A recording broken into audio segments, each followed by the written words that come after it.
हमारे साथ हैं त्रिपुरा मोथा के चीफ प्रद्युत मानिको देव वर्मा सर। जैसे हमने देखा कि आज शपथ ग्रहण का अनुष्ठान हुआ और उस बीच उसके थोड़ी ही देर में आप त्रिपुरा गेस्ट हाउस में अमित शाह, जेपी नड्डा और जो मानिक शाह है जो चीफ मिनिस्टर बने एक बार फिर से, उनसे बैठक की।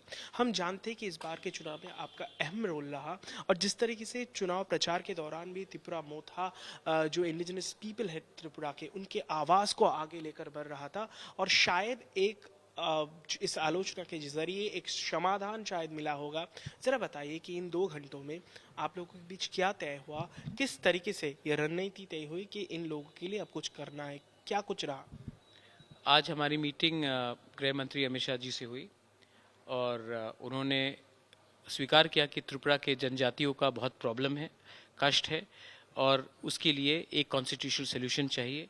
और उसी बात में उन्होंने हमें अश्योरेंस दिया है कि अगले 2 या 3 दिन के अंदर वो इंटरलॉक्यूटर अपॉइंट करेंगे, लाइक ईस्टर्न नागालैंड में अपॉइंट किया गया है, और इसका एक फाइनल सोल्यूशन निकाल कर आएंगे जहां में त्रिपुरा के जनजातियों लोगों का आर्थिक, पॉलिटिकल, इकोनॉमिक, सोशल, लैंग्वेज और हमारी ज़मीन का सुरक्षा भी दिया जाए। देखिए, हमने आपसे पहले भी बात किया था और उन दिनों आपने कहा था कि आप चाहते हैं कि अलग राज्य इन लोगों के लिए, क्योंकि एक लड़ाई लंबे वक्त से आप लड़ रहे हैं।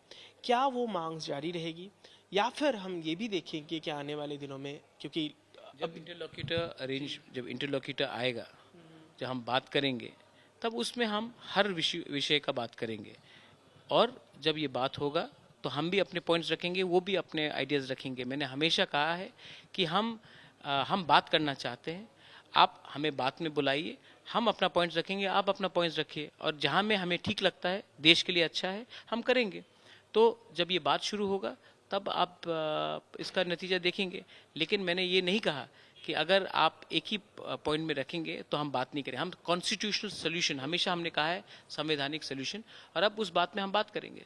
सर ये ज़रा बताइए, क्योंकि क्या हम आने वाले दिनों में ये भी देखेंगे कि जो सत्तारूढ़ पार्टी है बीजेपी के साथ त्रिपुरा मोथा की पार्टी समर्थन करती हुई दिखेगी या फिर? देखिए, वो पॉलिटिकल पार्टी का मसला है। हमने आज कॉन्स्टिट्यूशनल सोल्यूशन के बारे में बात किया है। हमने ये नहीं बात किया कि हम कैबिनेट में बैठेंगे, हम मंत्री बनेंगे। वो बात हम बाद में देखेंगे।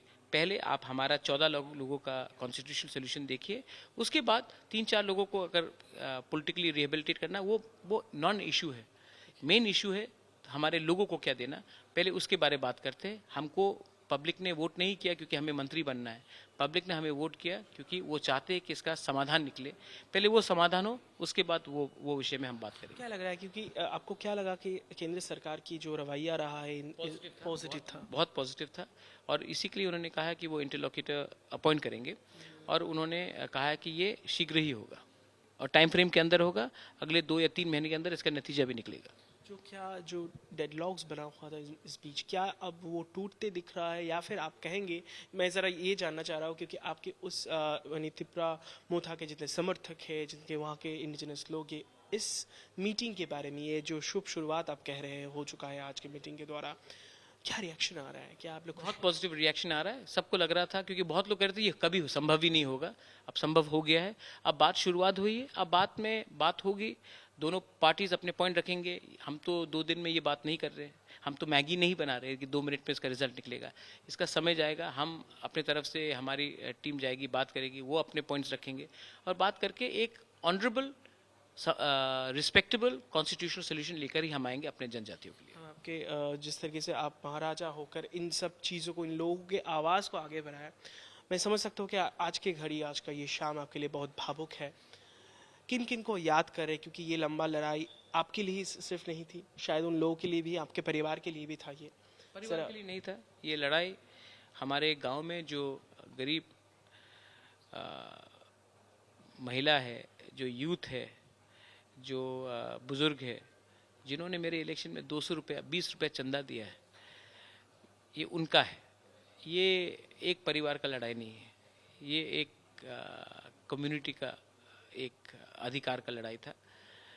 और आज मुझे लगता है कि मेरा एक कर्तव्य दिया गया था मुझे, मैंने वो किया है। अब इसका लॉजिकल कंक्लूजन लाने के बाद मैं अपने बारे सोच सकता हूँ। उन्होंने मुझे बहुत दिया है, प्यार दिया है, सम्मान दिया है, मैं उनके संग गद्दारी नहीं कर सकता था। आप कह रहे थे कि इस चुनाव के बाद शायद राजनीति के मैदान में वैसे भी आप उस तरीके से नहीं थे, लेकिन हिस्सा नहीं लेंगे। क्या आपके आने वाले दिनों की सोच है कि किस तरीके से आपको हम देखें? कॉन्स्टिट्यूशन सोल्यूशन आ जाए, उसके बाद मैं आपसे बैठकर बात करूंगा कि हमें फुटबॉल खेलना है या टेबल टेनिस खेलना है, गिटार बजाना है। बहुत बहुत शुक्रिया हमसे बात करने के लिए। यानी मोथा प्रमुख का कहना है कि अब एक शुरुआत हो चुका है और शायद ये 1-2 दिन में एक नया शुरुआत हो जाएगा और धीरे धीरे करके ये सॉल्यूशन उनके पास आ जाएंगे। कैमरा पर्सन शमशुद्दीन घोष के साथ ऋतिक, अगरतला से आज तक के लिए।